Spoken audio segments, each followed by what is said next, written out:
बांगलादेशमध्ये त्या ठिकाणी हिंदू अल्पसंख्याकांवर अनन्य अत्याचार त्या ठिकाणी होऊ लागले आहेत आणि त्याचाच निषेध म्हणून आज संपूर्ण जळगाव जिल्ह्यासह चाळीसगाव तालुक्यामध्ये या ठिकाणी सकल हिंदू समाजाकडून कडकडीत बंद पाळण्यात येतोय। आपण बघू शकतो की आपण सध्या चाळीसगाव शहरातील या मुख्य बाजारामध्ये आहोत, मुख्य मार्केटमध्ये आहोत।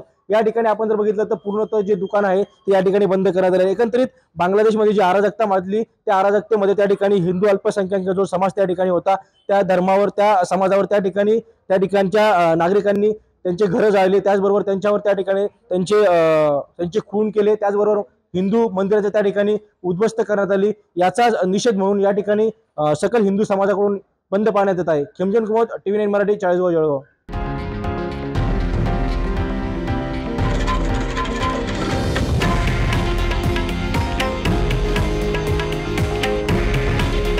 हे आहे देशातील नंबर 1 न्यूज नेटवर्क आणि आपण पाहत आहात TV9 मराठी।